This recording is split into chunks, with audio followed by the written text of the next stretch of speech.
Program berikut ini didanai oleh rekan dan mitra pelayanan dari Joyce Meyer Ministries. Kau lebih baik kenal dirimu, jika tidak iblis melompat ke arahmu. Dia ambil semua yang kau punya, membuatmu compang-camping, meninggalkanmu, bawa lari ke arah yang salah. Tapi jika kau kenal siapa kau dalam Kristus, waktu kau tahu kau dikasihi, kau tahu kau berharga, kau tahu kau buat kesalahan, tapi kau tahu bahwa Tuhan lebih besar dari kesalahanmu.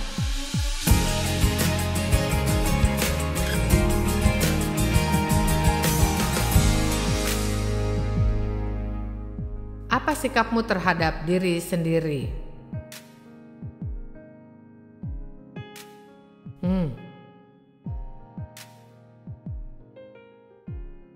Kau suka dirimu.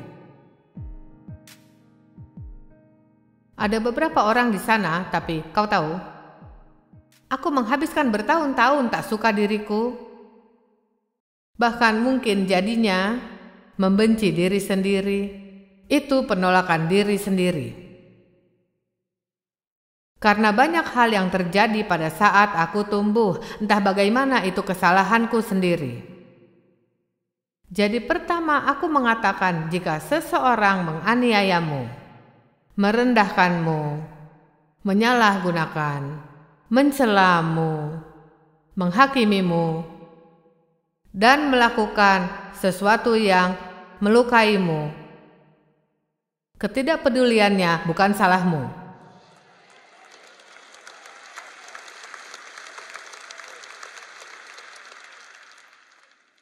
Jangan benci, jangan marah pada mereka, karena jika kau lakukan, mereka akan punya kekuatan berkuasa atas hidupmu.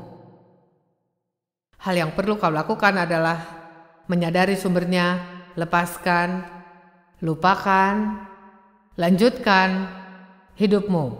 Amin. Dan sejujurnya aku mencoba cukup lama untuk mengasihi orang setelah aku menjadi seorang Kristen dan belajar tentang firman Tuhan. Aku tahu aku banyak mendengar pesan tentang mengasihi orang, dan aku melihat dari firman Tuhan ingin kita mengasihi orang-orang. Dan aku ingin mengasihi orang-orang, dan aku ingin sabar dan bermurah hati kepada mereka, dan sepertinya aku tak bisa melakukannya. Sehingga aku menjadi frustrasi karena aku merasa seperti hatiku benar, aku ingin melakukan hal yang benar, tapi aku merasa tak dapat lakukan. Dan bertahun-tahun yang lalu Tuhan mulai menyatakan, mengapa aku tak bisa mengasihi orang lain, karena aku tak bisa mengasihi diri sendiri. Aku tak bisa bermurah hati pada orang lain karena aku tak mengerti bagaimana menerima kemurahan Tuhan. Aku keras hati. Dan jika kau keras pada dirimu, kau keras juga terhadap orang lain. Ayolah. Dan satu hal yang sudah aku pelajari selama 42 tahun, hal yang jarang aku miliki untuk mengajar firman Tuhan adalah, kau tak dapat beri yang kau tak punya. Jadi kau harus berhenti mencoba untuk memberikan pada orang lain yang kau tak punya. Lihat, Tuhan memperlengkapi kita. Tuhan menyediakan segala yang kita butuhkan untuk melihat dunia dan melakukan segala sesuatu yang Tuhan inginkan. Kau sudah mendapatkan.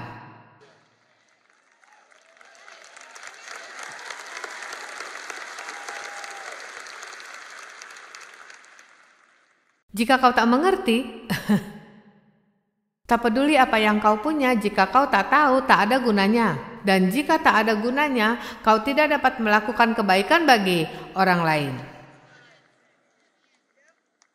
Aku tahu mungkin beberapa sudah pernah dengar ini. Aku tak peduli kau sudah dengar ribuan kali. Jika iblis dapat membuatmu tidak menyukai dirimu, dia telah memenangkan pertempuran dalam dirimu.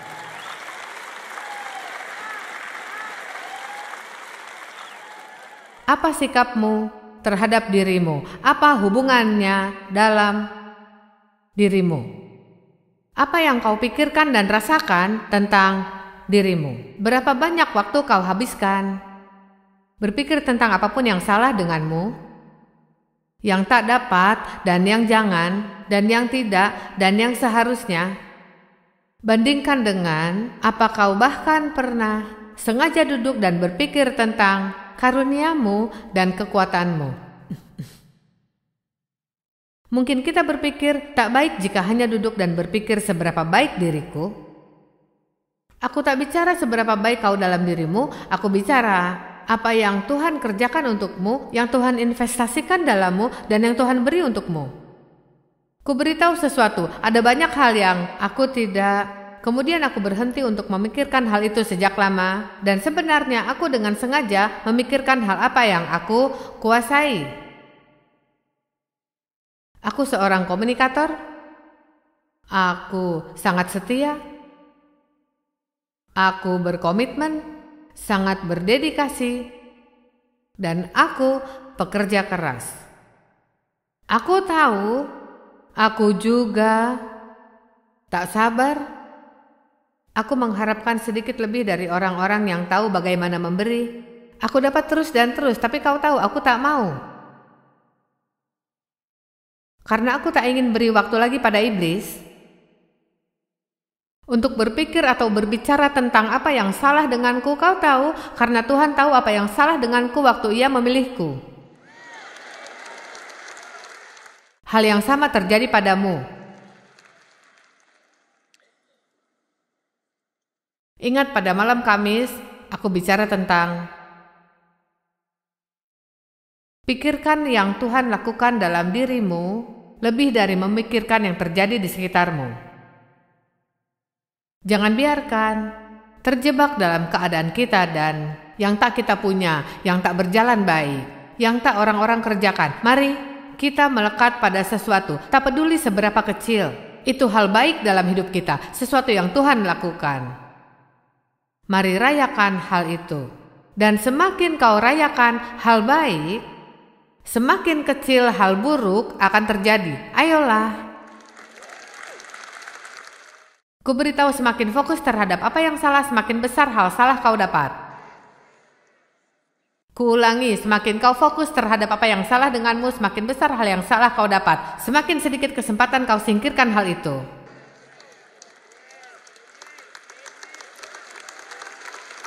Kita katakan pada sisi ruang ini. Semakin kau fokus terhadap apa yang salah denganmu, semakin sedikit kesempatanmu menyingkirkan hal itu, dan semakin besar hal itu terjadi pada kehidupanmu. Dan jika kau berpikir sekarang kau kacau, dan kau terus berfokus dengan kekacauanmu, lihatlah seberapa buruk jadinya kau saat ini di tahun depan. Tapi jika kau berpegang pada sesuatu, aku pandai ini, aku kuat di sini.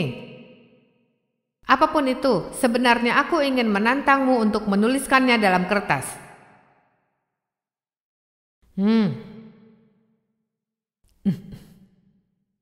Ya, itu pemikiran baru ya. Buat daftar kekuatanku. Buat daftar kekuatanku. Iblis tak ingin kau memikirkan tentang itu, tapi juga tak ingin kau menuliskannya. Hal ini seperti faktor lain yang mendapat wahyu. Sebenarnya jika kau punya kesempatan, kau mungkin dapat punya teman yang tepat dan kau dapat katakan, ku beritahu yang kukuasai.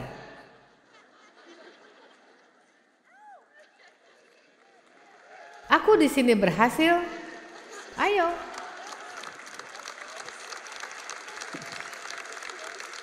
Ada seseorang yang memahamimu dan tahu yang kau lakukan, tapi baik jika diumumkan, baik jika diberitahu.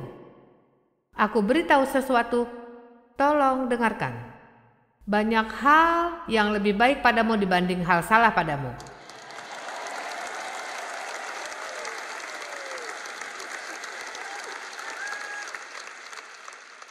Lebih banyak hal baik padamu dibanding hal yang salah. Masalahnya kau tak fokus pada apa yang benar padamu. Dan kebanyakan darimu kehilangan pandangan tentang itu. Kau tahu aku bukan kok yang handal, aku biasa memasak bertahun-tahun yang lalu dan percaya atau tidak aku biasa memasak untuk keluargaku setiap hari. Tapi sekarang aku tak handal memasak. Aku belum memasak lagi, aku tak ingin, tak peduli, tak butuh. tak akan lakukan.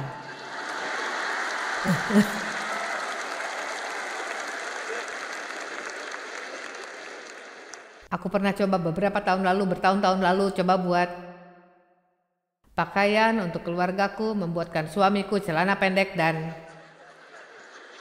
aku coba untuk menjadi wanita yang biasa. Betapa membosankan menjadi wanita yang biasa. Aku tak ingin menjadi biasa.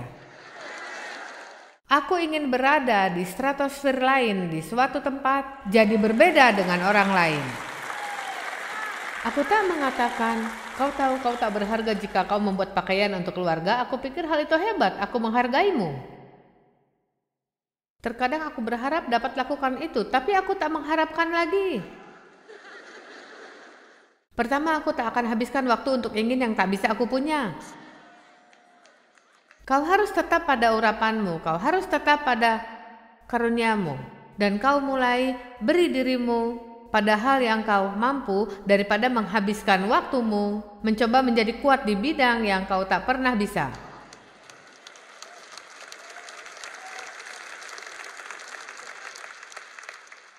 Kau tahu, aku katakan sesuatu, jika kau ingin konseling, aku bukan orang yang baik untuk didatangi.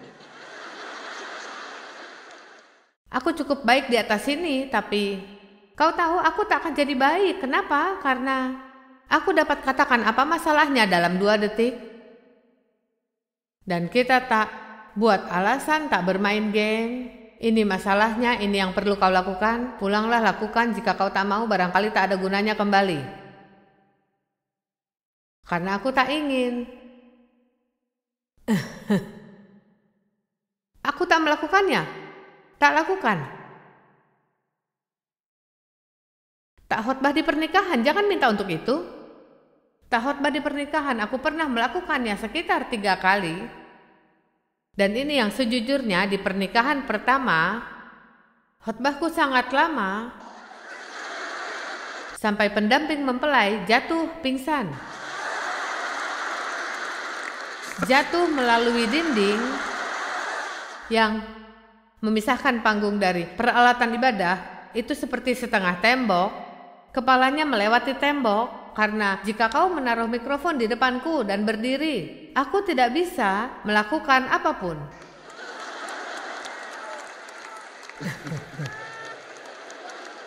Dia pingsan.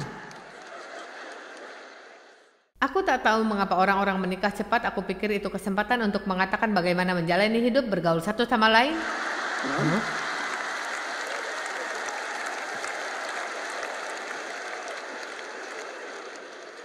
Harus belajar lebih keras khotbah di pernikahan daripada seperti biasa. Ini hal yang tidak aku kuasai. Tapi ada yang aku kuasai. Waktu kau kuasai sesuatu, kau suka. Jadi mengapa kau tidak berhenti hidup dengan harapan orang lain yang berpikir kau seharusnya lakukan? Dan berakhir dengan memberikan dirimu melakukan hal yang tidak kau suka. Sedangkan kau kehilangan hal-hal yang kau sukai. Aku sangat terhibur. Aku pikir untuk beberapa alasan ini lucu. Aku tak tahu apakah kau berpikir sama denganku, tapi aku dapat perawatan cryogenik. Kau tahu apa itu? Itu seperti ya ini. Ini yang kau dapat. Suhu turun sampai minus 132 derajat Fahrenheit. Kau di dalam selama 3 menit. Ini membuatmu meradang dan meningkatkan metabolisme tubuh, membakar kalori dan memberikan energi. Itu seperti hal ini membantuku dalam menyembuhkan keadaanku yang lalu. Ya, ngomong-ngomong, aku menipu Christine untuk pergi. Aku memintanya pergi denganku, dan pertama dia berkata tak mungkin aku lakukan. Lalu kataku dengar, aku 74 tahun dan kau 51. Dan jika aku bisa lakukan, kau tidak, kau tak akan pernah dengar akhirnya. Ya, dia menyukai tantangan, jadi dia lakukan. Tapi aku harap dapat memunculkan di layar, tapi tidak saat itu. Sangat lucu. Dia melompat-lompat waktu berada di dalam tabung. Hanya selama 3 menit, tapi suhu sangat dingin. Jadi, aku ingin mengatakan ini, waktu seorang perempuan melakukan perawatan, ada mesin yang harus mereka jalankan, mereka harus mengawasi. Mereka membuat percakapan denganmu untuk menjaga pikiranmu dari apa yang kau lakukan, itu baik. Lalu, dia berkata padaku, "Oh, minggu ini kau mengajar, bukan?"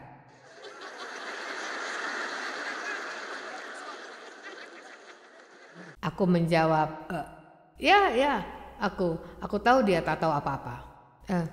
Dia tanya, "Di mana?" Aku berkata di bawah, dan katanya, "Di bawah?" Kataku, "Ya, di tempat mereka biasa bermain bola." Lalu, "Itu sangat besar, bukan?"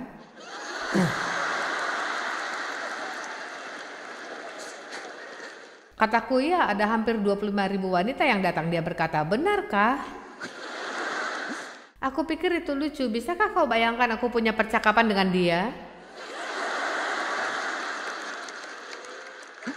Hal itu seperti tak akan terjadi. Lalu, di sini kau memiliki Joel yang mengingat pesannya dari kata ke kata. Ia dapat berkhotbah yang sama 3 kali, kau dapat mencetaknya, kau bisa meletakkannya di atas setiap lembar dan akan menjadi kata demi kata. Ya, aku melakukannya untuk mengingatkanku di mana teleponku ditaruh. Aku tak perlu seperti dia tak perlu sepertiku. Kau tak perlu seperti orang lain. Ayo, aku katakan kau tak perlu seperti orang lain.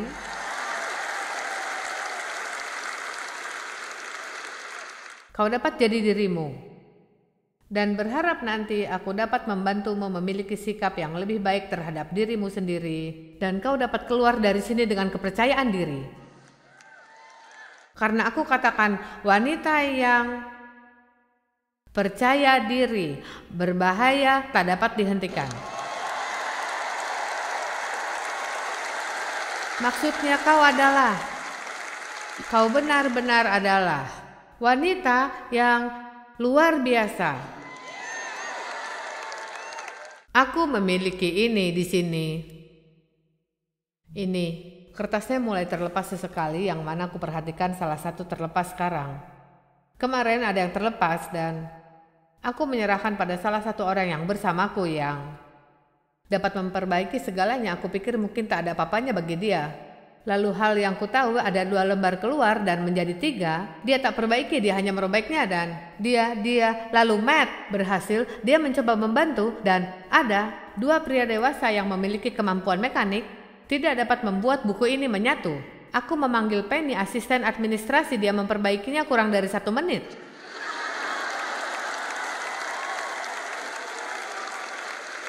Tadi malam waktu 3 pria dewasa tak dapat menyalakan lampu,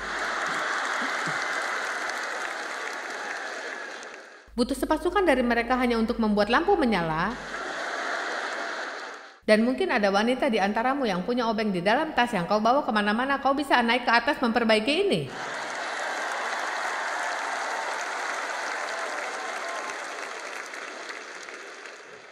Jadi berhenti membiarkan orang lain menjatuhkanmu. Aku beritahu, kau bukan hanya seorang wanita. Kau seorang wanita.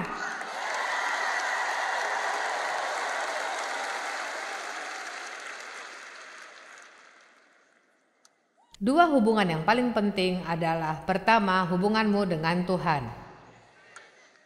Yang kedua, hubunganmu dengan dirimu. Jika hubunganmu dengan Tuhan baik dan dengan dirimu sendiri baik, kau tidak akan memiliki masalah dengan siapapun. Bukan berarti tidak ada orang yang menantang atau sedikit sulit untuk ditangani, tapi berhentilah mencoba bergaul dengan orang lain jika kau tak dapat bergaul dengan dirimu. Kupikir banyak orang yang tak menyukai dirinya, mereka tak mengerti hal itu akar dari masalah. Aku tak menyadari sampai Tuhan katakan bahwa itu alasan aku tak dapat mengasihi orang lain. Aku tak mengasihi diriku itu bukan tentang jatuh cinta dengan diri sendiri, tapi tentang mengasihi diri sendiri dengan cara seimbang. Sikapmu terhadap dirimu berpengaruh terhadap hubunganmu dengan orang lain. Dan meskipun kita diajarkan firman Tuhan untuk tak memikirkan diri sendiri lebih dari yang seharusnya, kita tak pernah diajarkan untuk memiliki pendapat merendahkan diri sendiri. Sebenarnya ini yang dilakukan orang-orang tak beriman. Kita belajar melihat diri kita dalam Kristus. Melihat diri kita sama dengan Bapa di surga melihat kita dalam Kristus. Jika kita berakar dan berdasar dalam Kristus, Yohanes 15 katakan, barang siapa tinggal di dalam aku dan aku di dalam dia, ia akan berbuah banyak. Tahu mengapa? Jika kau tinggal dalam Kristus, tinggal dalam dia, apa yang dimiliki akar, Yesus disebut akar, akan tumbuh melalui pokok anggur menuju cabang-cabang. Kau akan semakin menjadi seperti Yesus. Semakin kau fokus terhadap yang ia lakukan bagimu, maka kau kerjakan yang salah denganmu. Siapa kau? Jika kau tak kenal dirimu, iblis tahu kau tak kenal dirimu. Dan jika kau tak kenal dirimu, maka dia akan menabrakmu, karena meskipun kau dapat membaca firman tentang kuasamu atas dia dan kau bernyanyi lagu sisi, hei iblis, sampai tak memiliki suara lagi, iblis hanya akan tertawa. Kau harus mengenal dirimu. Kau harus tahu, aku anak Allah. Ia mengasihiku, ia kirim putranya untuk mati bagiku. Aku unik, spesial, aku luar biasa. Dan aku dapat lakukan yang orang lain tak dapat. Dan aku tidak akan membiarkan orang-orang merendahkan dan menjatuhkan aku lagi.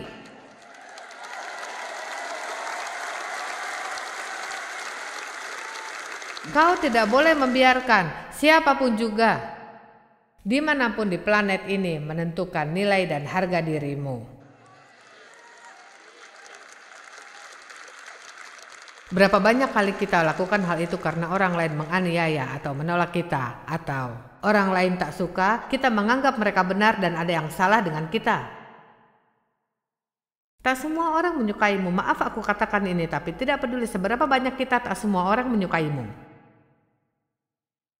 Sebenarnya seorang ahli, siapapun mereka, aku tak tahu siapa mereka. Jika seseorang berkata, kata ahli, kita pikir kita mendengar, mungkin kau lebih mengerti dibanding mereka. Tapi ahli mengatakan 10% tidak akan menyukaimu, tak peduli yang kau lakukan.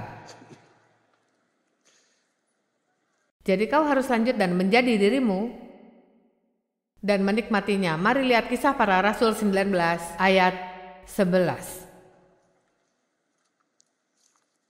Oleh Paulus, Allah mengadakan mujizat-mujizat yang luar biasa.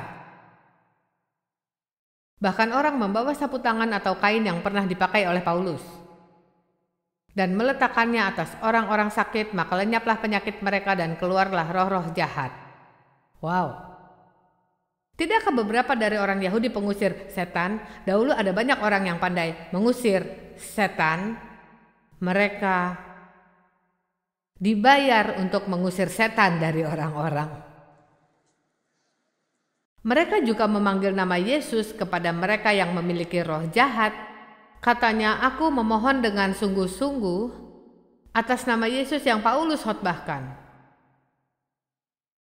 Kalau terlewati, kau tak mengerti. Ini intinya, mereka tak kenal Yesus. Dan iblis tahu mereka tak kenal Yesus. Mereka berkata, aku memerintahkanmu untuk keluar dalam nama Yesus yang Paulus khotbahkan. Nah, kita lihat ayat selanjutnya. Mereka yang melakukan hal itu ialah 7 orang anak dari seorang imam kepala Yahudi yang bernama Skewa. Tapi roh jahat itu menjawab, aku kenal Yesus, aku kenal Paulus, tapi siapa kamu?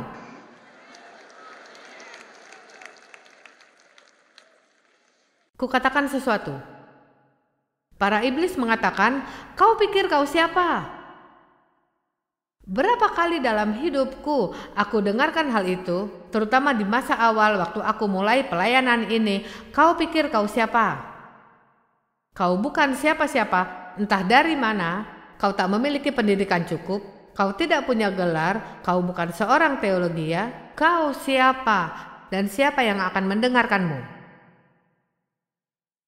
Aku katakan sesuatu waktu Tuhan menetapkan kehidupanmu, waktu Tuhan campur tangan di hidupmu, tak peduli apa yang kau tahu, siapa yang kau kenal, atau yang tak kau tahu, tak kau kenal, ini adalah urapan Allah yang membuat perbedaan di dunia.